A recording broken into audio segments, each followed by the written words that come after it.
Welcome, everybody. Sportsbook Review. I'm Mike Brenner. This is the PuckHeads minus Scott Carter, who is out on assignment once again. But my wingman, that's dependable each and every day, all right, is out in Las Vegas, and that is Dana Lane. All right, give Scott Carter a little credit, though. 2-1 the other night. Dana, you were 2-1 as well. That's production. I didn't have a pick last show. I really feel at this time of year, it's far and few between for me with hockey. I feel my edge kind of comes towards playoff time, but I know, Dana, that you have a great feel for this time of year. So with that being said, let's get into it. It's not a huge slate tonight. Is there anything sticking its head out that says ticket cashier all over it? Well, the first one, Mike, to me is very easy. I mean, and we're going to have two picks in this one game. It's going to be Toronto against the New York Rangers, where the public has been absolutely going crazy betting the Rangers. And I can see why. I mean, certainly they've been on fire offensively. Toronto has not played well defensively. So really, if you like Toronto in this game, you really have to like the under, especially with the number being at 6 minus $1.10, and you can get that at Pinnacle. This is not, to me, a good matchup for the Rangers, especially in the special teams area, which is the area that I kind of focus on.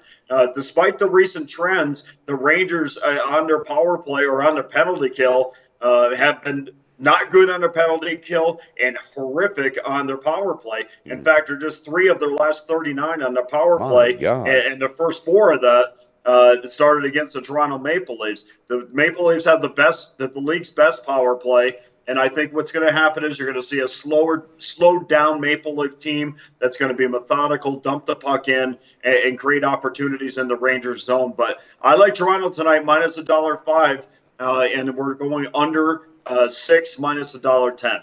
Wow, great breakdown. I love when you're breaking down a game that you have more than one pick. You've got a multiple pick because you tie it together real nice. That blew my mind. I'm telling you, 3 for 39 out of the last 42 power plays.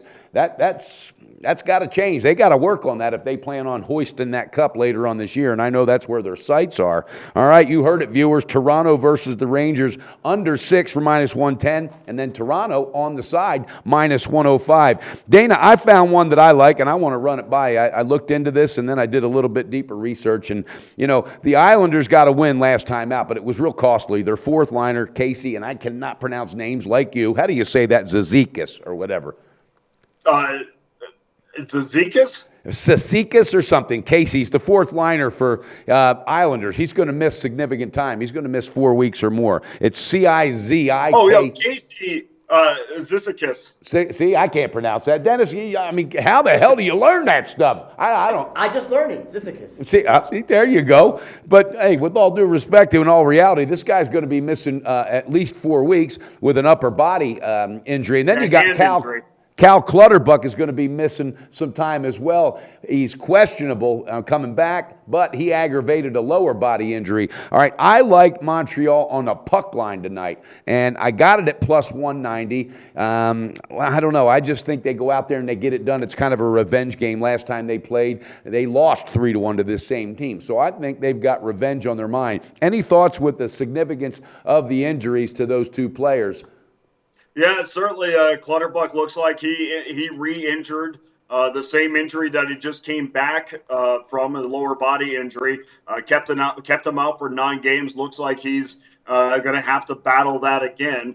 He only played 2 periods the other night, so I definitely understand where you're coming from. I'm a little bit different on this, Mike, where I like the under in this with the injuries being what they are. And then on top of that, too, we have a Montreal Canadiens team that really, I mean, surprisingly, Mike, has to play above 500 hockey really just to keep their stranglehold on the division, a division that they basically had wrapped up 3 months ago. I do think this, aside from all of that, Mike, Claude Julien is implementing a new system. He's implementing a new culture, and that's going to take a couple games to kind of get flowing a little bit the way he wants to play. And I do know this. The Boston Bruins this year was not typical of a Claude Julien team. He would much rather be defensive-oriented than the Boston Bruins, who put 32 shots a game on goal.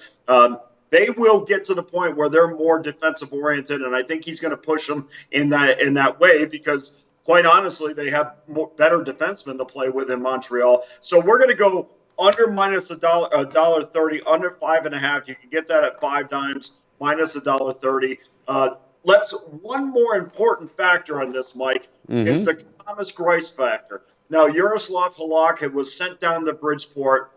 So basically, it gave the team to Thomas Greiss. Now, Thomas Greiss has played okay since Halak has left, but in Bridgeport, Halak has won 12 straight games. So even though they're not on the same team right now, Thomas Greiss is going to say, man, if I don't continue to play consistently, they're not going to think twice about bringing Halak up and taking my spot. So I think you're going to get a fantastic effort out of Greiss tonight. Of course, on the other side, you got Carey Price, who's all world, and that to me spells an under. And what was the line you got for that under? Under 5.5, minus $1.30 at 5 dimes. Wow. I like that. That's really good information right there that I hope the viewers embrace and really keep that in their mind.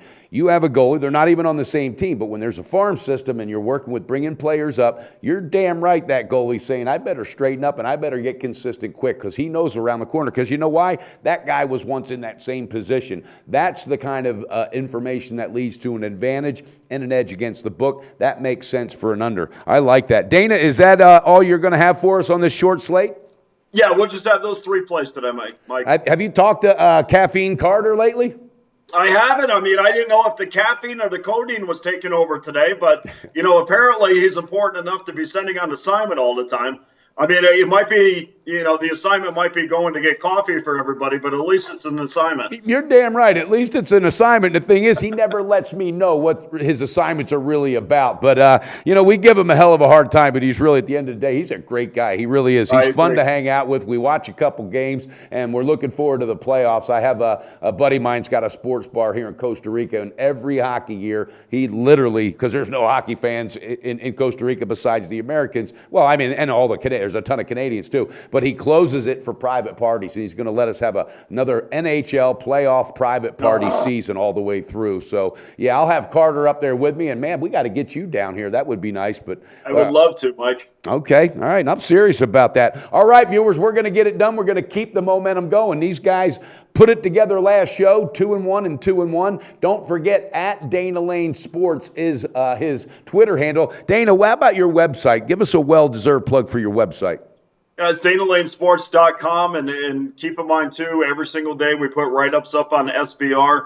And also, as well, I do a daily hockey show on KSHP 1400 here in Las Vegas, where anybody can get anywhere in the world, and we have some of the biggest names in hockey coming on our show. So it's really entertaining because me and my co-host, Brian Blessing, we basically spend an hour yelling at each other, so it's very entertaining. That's kind of cool. I get to do the same thing with Pistol Pete. We don't really yell at each other. We just pull the trigger and shoot each other. But I know what you mean. But also, in those radio shows, you get nuggets, gold nuggets of information that absolutely cannot be gauged or measured sometimes by the book. And I'm talking hockey is one of the most emotional and momentum-driven sports, I think, out of them all. And I played pretty much every sport. Hockey is my favorite. Any thoughts on what I just said with that? Yeah, you're right about that, Mike. And talking about my co-host, Brian Blessing, he's a guy that, worked for the Buffalo Sabres in television for many years. And, because of him, I was able to talk to Don Cherry and Lindy Ruff and, a lot of these guys that normally you might not get to do that on a daily basis. So, if you like what I do, you'll love what he does because he brings a ton of credible knowledge to the table. And absolutely, and rightfully so. I am very, very familiar with him. And do me a favor, tell him that I said hello, and I'm a big fan. And I appreciate what he does, and I mean that, all right? Okay, if you'll do that for me, all right? That'll be great. All right, guys, we're going to wrap it up. It's been a low-energy Puckhead show, but Carter's not here to pick on. I'd have nobody to kick out of the studio, but I do have my friend Dana Lane out there, so make sure you check out his website. Hey, Dana, thanks for everything. Let's knock it out tonight. Let's get it done. Let's cash those tickets and go into the playoffs with momentum that cannot be stopped. Research before you bet. Be sure to check out SBR Picks for the best game predictions, breakdowns, and much, much more.